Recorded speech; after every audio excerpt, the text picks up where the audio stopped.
Welcome to the Painting Coach, and in this video we're going to be doing something slightly different to usual as I show you how to paint Heresy Era Imperial Fists using the model of Lord Castellan Evander Garius to do so. So there's lots of elements on this and you can transfer these to any model that you're painting, whether it's the leather, the yellow armour or the red cloak. Let's get painting. The first thing I've done is sprayed the model yellow. Now, I've used Sunset Yellow Spray from Colourforge. If you can't get this where you are, don't worry.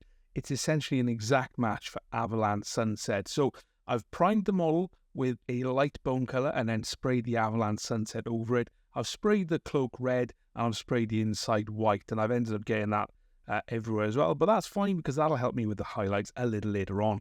Now, I realise that a fully yellow model might be a bit bright and difficult to see, so I've taken a little bit of time. Some may call it an episode of madness, but I've painted everything that is not yellow black, and that makes it a lot easier to see as I do the various elements, working my way around the model. So let's get into the main painting of this figure, and we're going to start with that fur. We're going to dry brush all of the fur, and the first colour we're going to use is Doombull Brown, which is a nice reddy brown. We want to get this over the majority of the fur. Now, we don't have to be overly careful at this point because we've got plenty of model that we're going to be painting later, and if we do make any mistakes or smudges, we can of course go over that. But just try and keep it within the lines as best you can. We're going to build that orangey brown colour up on the fur with Skrag Brown next. Now, I haven't washed or cleaned this brush, so it's still going to have a little bit of that Doombull Brown in the bristles, which is going to help it blend. And all we're doing is work our way across the fur, focusing this more towards the centre of the model. We'll use a little bit of Deathclaw Brown next, and this again, we're not cleaning the brush, we're just going to wipe it off on that tissue paper and work it along those centre lines, helping to build up the texture and the highlight on this fur. For the last highlight, we're going to take some Ushabti Bone, but again, we haven't cleaned the brush, so when you actually work it all into those bristles, it's going to mix in with the Deathclaw Brown underneath, so it's not going to be overly bright. And this is going to give us a very bony brown colour, and again we're just going to focus this on the most raised edges towards the centre of all that fur. We'll move on to the dark red leather next, and the colour we're going to base all of this with is Khorne Red. Now, I have thinned this down quite a bit, so it will take a couple of coats to really build up the coverage, and that's going to help us in terms of building some of the shadows into those recesses and really help us set off this leather against what's going to be a very similar red colour on the cord. So we'll focus on this and just work our way around all of that red leather. So we've got that loincloth, we've got bits coming out to the shoulder as well. We just want to build this up into the brighter areas, leaving it slightly darker in the recesses. We'll move on to Wazdakka Red next, which is a nice desaturated red. And what we're looking to do with this colour in particular is just dot this along some of those edges, like you would a traditional edge line highlight. We want to catch it across all of those sharp edges, so just be careful, don't have too much on your brush and work your way along them. Now, some of them it's really easy to drag your brush along the shape of the model. In other areas you're just going to need to be very careful and paint a nice straight line.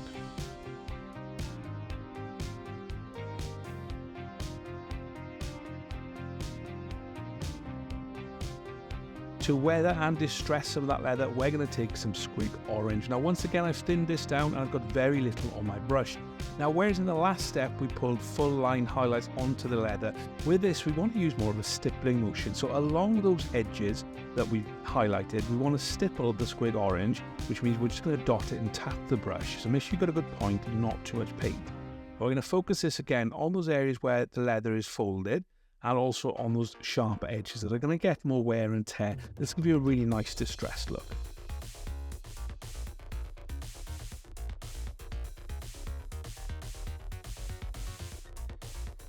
We'll move on to the brighter red areas next, such as that cord around the model's waist and also the red on the cloak. So the colour I'm using is Mephiston Red.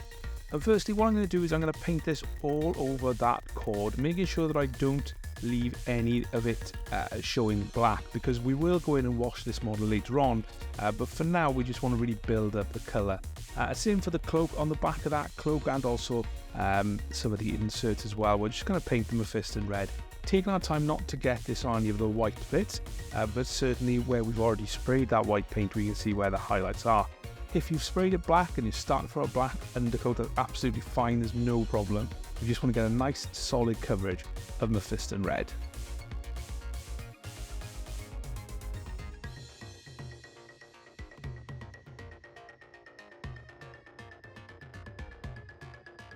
We'll then start to build up some texture on that cord using Evil Sun Scarlet. And this is fairly straightforward. What we want to make sure that we're doing is we're just catching on the sharper raised areas of that cord that are going to be facing upwards, leaving that Mephiston Red in all of the recesses. For the cloak itself, we're going to focus on those edges, but we're also going to make sure that we're highlighting those raised folds. Now, it's really important to have a think about how this cloak is going to sit on the model, because you can see how I'm molding it here, it's vertical, but actually when it's attached to the model, it's almost horizontal. So just make sure that you get those highlights along the right folds. And we just want to build this up gently so that we get a nice transition from Mephiston Red to Evil Sun Scarlet. Next, we'll take on some Wild Rider Red, and this is going to be the final highlight that we use on some of that cord. So again, we're just going to tap little dots of the Wild Rider Red where we're going to get the best highlight. As we move across onto the cloak, again, we need to just take our time, make sure that we're using the Wild Rider Red fairly sparingly. And the reason I say that is because it's very easy to put too much on, and it's quite a thin paint, so you're going to really need to build up the layers on it as well. So we just want to use it as little as we possibly can along the most raised areas.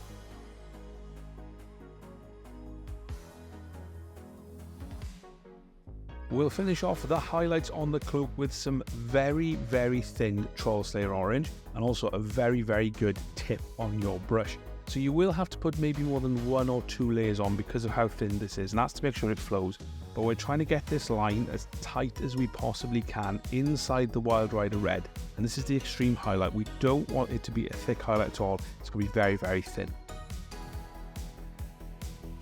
With the highlighting on the cloak done, we just need to shade it a little bit. So what I've done is taken a 50-50 mix of Abaddon Black and Mephiston Red and thinned this down quite a bit. And what I'm going to do is just paint this into those darkest recesses where you've got all those folds on the red. Again, remembering how the cloak is going to sit on the model when you finally finish. Now, with this, because it's going to be quite thin, you may just need a second coat in those darkest, deepest parts just to make it look nice and dark. But just take your time with this and work it in. Then if you do go too far, you can always mix some more Mephiston Red into it on the model just to help it along. We'll base all of the gold bits next. Now, there's not much gold on this model. We've just got some of the lettering and also the fist and laurel on the back of those scrolls. So all we're going to do is take some Liberator Gold. We don't need to build this up at all because of the wash we're going to use later. And with the Liberator Gold, we're just going to work it into those letters, making sure that we're just using the shape of the model and a tip of the brush to get a nice crisp finish on there.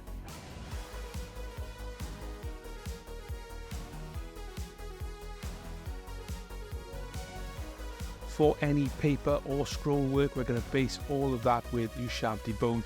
Now, going over the yellow, this should cover quite nicely. Actually, we can leave that yellow in the recesses, and when we do shade it later, it will give us a nice transition to work our way through. So just paint that, and there's a little bit of scroll work on the guy's arm. If you're painting some of the other Heresy Imperial Fists, such as the Squad Sergeant who's got that Vexler coming over his backpack, you can use exactly the same there, and similarly for Purity Seals you can do this as well. To paint the silver, I'm going to go for a very, very dark silver metallic. So to do this, I'm using dark silver from Pro Acryl. Now, if you haven't got dark silver, you can use something like Iron Warriors, or you can mix a tiny little bit of black paint into something like Lead Belcher or dark aluminium from Vallejo, and you'll get a similar colour to this. So all I'm doing is painting all of the silver areas, and this is simplified to an extent because everything's already blacked in. I'm just pulling the silver along the edges of those areas, and that's really giving me a nice, easy silver effect in terms of the base, and we'll highlight it next.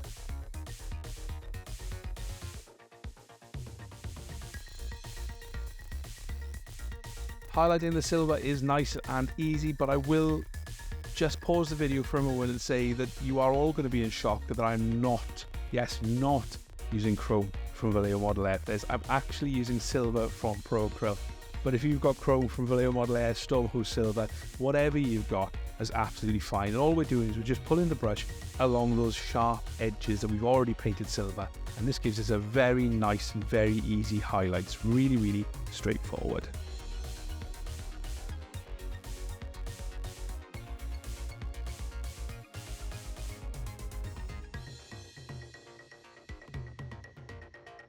So it's time to shade everything, and we're going to use an oil wash. Now, the Heresy Era Marines tend to be a little dirtier, a little bit more weathered than some of the normal 40k paint schemes, so we're going to do some weathering later, but we want to get an oil wash on there first to start that process. And I'm going to go for a dark brown oil wash, and I'm using Dyke Brown from Winsor & Newton, which is a very dark brown. So to make my oil wash, I've got my little metal tin here. I'm going to pop a little bit of oil in there straight from the tube, and I'm then going to take some odorless white spirit. You can use some like Sansador from Winsor & Newton as well. Very important that it is as odorless as possible because it can get a little overwhelming quite quickly. And all I'm doing is popping that in there, and I'm mixing that oil wash until I'm happy and I've got a very thin consistency. So I'm going to apply this oil wash all over the miniature, and there's a reason I haven't finished the black and the white parts before I do this, because I'll do them later on. But essentially I'm just going to tap the brush on the miniature, and you can see that the capillary action pulls everything into the recesses really nicely. So just work your way across the model, getting this into everything. Now if you do make a mistake, don't worry, I'll show you how to clean it off later on. If you put too much on in one area, for example, it's very easy and straightforward to do. So just get this into those recesses, and then you just leave it set up so that the white spirit starts to evaporate and leave just the oil in those recesses.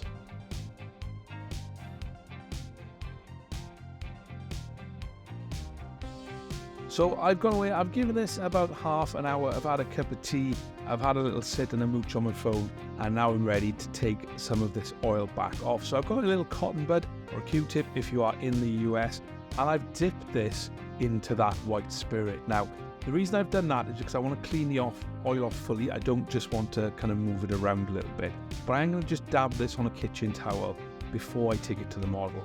And all I'm going to do is I'm going to wipe across the surface of the model, trying to move that oil into those deepest recesses. If I've got too much on an armor plate, I'll move that off and take it away. You can also use a brush for this, and sometimes a brush is better if you just need to do some very precision work rather than the cotton swab. Once I've finished, I rotate the cotton swab and use the dry end, and then just wipe off and clean the surface a little bit more, and then I'm going to leave this to dry. Now, because I'm filming this for a video, I'm going to give it 12 hours. I'm going to spray it with a matte varnish before we come back. If you're not in a rush, you may just need to leave it for maybe 1 or 2 days. You don't have to matte varnish it, but I've chosen to do that using some Tamiya matte varnish just to make sure that I can paint over the rest of the surface. So we'll get all of the white base next, and it's my favourite white paint to do that. It is Corax White, of course. So in terms of the top of the model, we've got all his iconography and that Black Templar cross. We're going to paint that with Corax White.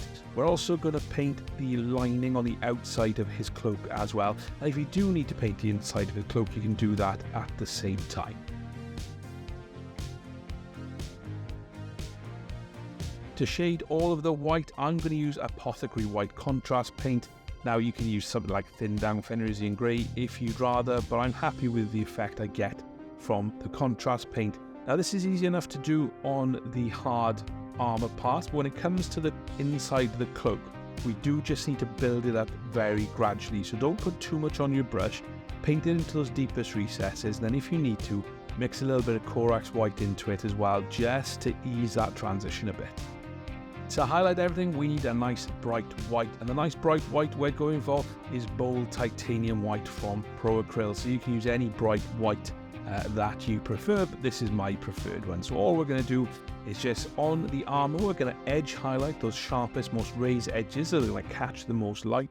So those parts that are going to be facing upwards, and then on the back of the cloak, exactly the same thing.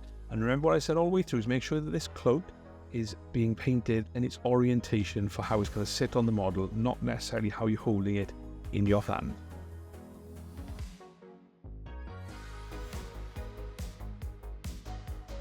To highlight all of the black, I'm using German grey, which is a very dark grey. Now if you've got Corvus black or Eshin grey, they might work as well.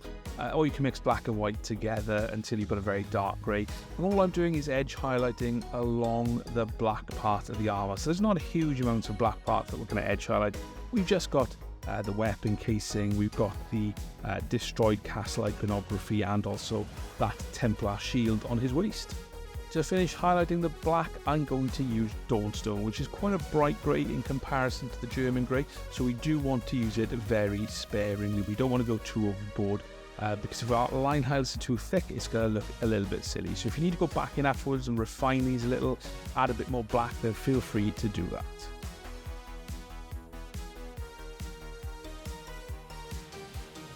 For green elements such as the laurel, I'm going to base that with Caliban Green, which is very dark green.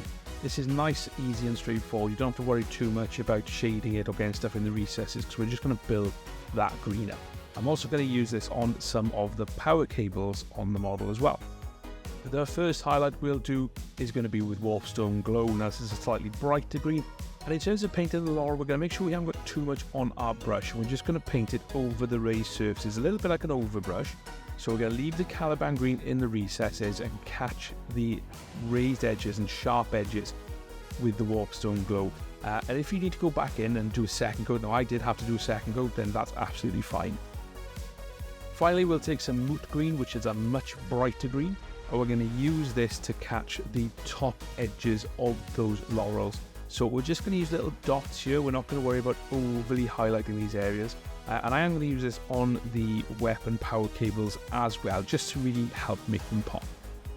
So we're nearly done. All that's left really is to weather the model a little bit. Now I'm not going to go overboard with this. You can always apply more if you want to, but it's always better to start with a little bit. And the first colour we're going to use is Flash Gitz Yellow, which is a nice bright yellow.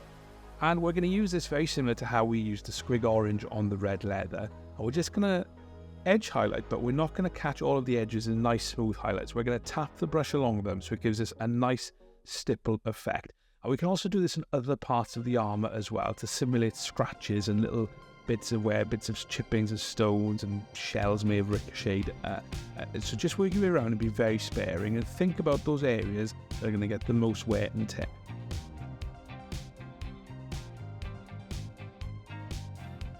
We'll enhance this using some Dorn Yellow, which is a nice bright pale yellow. You can mix some white into Flash Gitz if you haven't got Dorn Yellow. And we're going to do exactly the same thing, focusing this inside the chips we did on the last step. Now this is a much brighter colour, so it will start to stand out a lot more. So it's very important you've got a very good tip on your brush, not much paint, and that you're actually just using it sparingly across everything. The final thing to do on weathering the model is to take some Skavenblight Dinge, which is a nice dark browny grey colour. Again, not much on our brush. Make sure that it's nice and thin, and we're going to tap this inside some, not all, of that Dorn Yellow from the previous stage. And this is going to give you a really nice chipping effect. You can, of course, go in with some oil paint, do some streaks if you want, but I'm just going to work my way around like this, and then I'm going to glue everything together. We'll have a look at it on the turntable next. And there we have it, Lord Castellan Evander Garius, the Tyrant of Chthoniya, is done and ready for the tabletop. So I really hope you enjoyed this video. You should now have all the tools you need to paint any sort of Heresy Era Imperial Fist, or indeed any sort of yellow armoured, red leathered, red cloak model you can get your hands on. If you did enjoy it, leave a comment down below. Check out all of my other content on the channel as well, and I will see you next time.